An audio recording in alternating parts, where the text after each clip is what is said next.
Jirra jirtu kabajamtoota fi hordoftoota madda nageenyaa kabajnii fi jaalalli keenya lageen tabbeen qaxxaamuree bakka jirtan maratti sinaa ga'u jecha oduu kan sin dhageessu ana obsaasanii.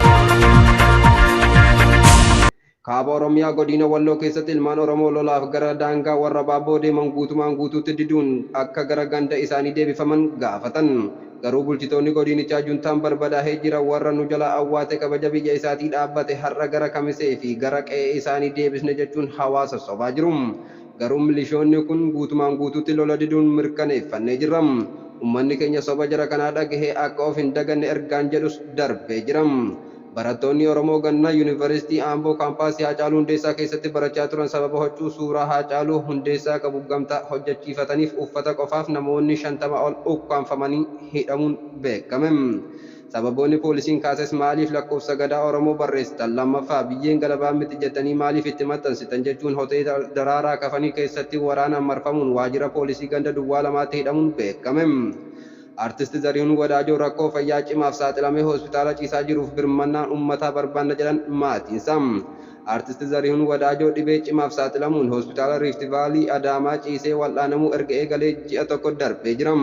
Zarihuun yeroo ammaa dhibee sombaaf kaleef narbiitiin dhiibamee haala ulfaataa keessa jiraachuun ibsan ogeeyyiin fayyaa hospitaalichaa wal'aansa fooyya'aa yeroo argate garuu dhibee isa mudate kana dandamachuun ni danda'a jedhan. Haati warra artist Zarihuun Wadaajoo aadde Olaantuu Gammachuu ogeeyyii fayyaa hospitaalichaa gargaarsa barbaachisu taasifaafii turuu ibsan. Yeroo ammaa garuu haalli fayyummaa Zarihuun wal'aansa olaanaa kan barbaadudha jedhu. Sababuma kanaaf hospitaalichi gara bakka wal'aansa gahaa argachuu danda'utti riifarii barreessaafii jiraachuus ibsan.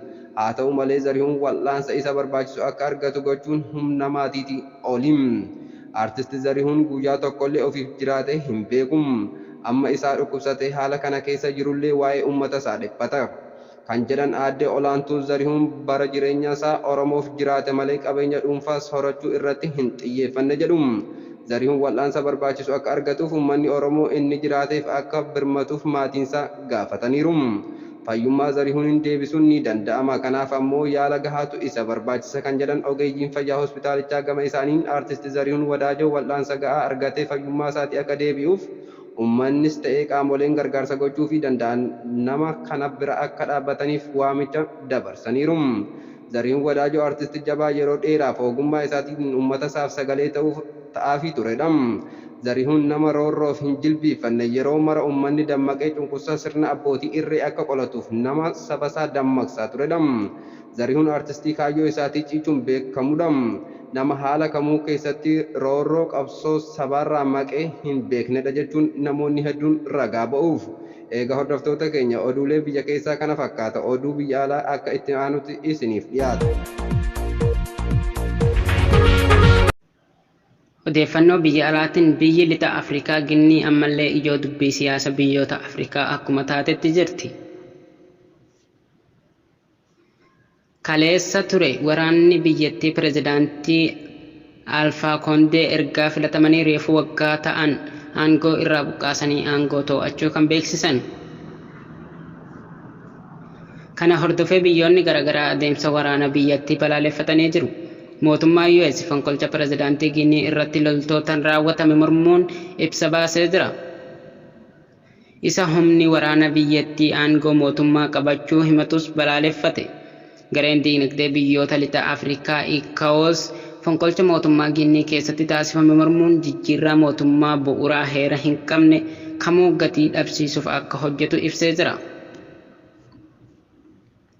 Kanuma keessaa waraanni biyyattii kaabinee biyyattii walgahii waamuun kanneen hin argamne kamuu akka fincilatti ilaalaman jechuun akeekkachiisee jira.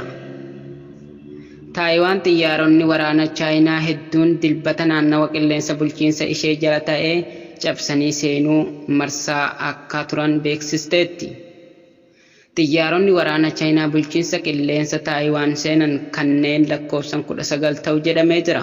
Ministeerri ittisa biyyattii xiyyaaronni waraana Chaayinaa kanneen boombiiwwan niwukilaara dhukkaasuu danda'an dabalatee zoonii ittisa qilleensa adda baasuu ADIZ keessa seenuu isaanii ibseera. Sochii humna qilleensa Chaayinaan taasisaa jirti ilaalchisee biyyattiin waggaa tokko oliif komii qabdu dhiyeeffattee turteerti. Chaayinaan Taayiwaanin akka bulchiinsa isheerraa fottokte tokkotti yoo ilaaltu, Taayiwaan gama isheetiin ammoo akka biyya walabaa tokkotti of ilaalti. Ministeerri ittisa Taayiwaan dilbata akka beeksisetti sochii humna qilleensa Chaayinaa kan H-6 kanneen jedhaman xiyyaaronni boombii niwukilaaraa dhukkaasuu danda'an akkasumas farra dooniiwwan galaanaa jala kan dabalateedha. Ministeerri humna ittisa Taayiwaan kun daanaa balaliinsa xiyyaaraa kan qarqara galaana Taayiwaan gama kaaba bahaa biyyattiin jiru dhiisee kan qarqara galaana Chaayinaa ture ifa godhee jira. Xiyyaarota waraana Chaayinaa naannawa qilleensa Taayiwaan keessa seenan kan akeekkachiisuuf jecha siistamoonni misaa'elli diriirfamanii xiyyaaronni waraanas ergamuu ministeerichi dabalee ibsee jira.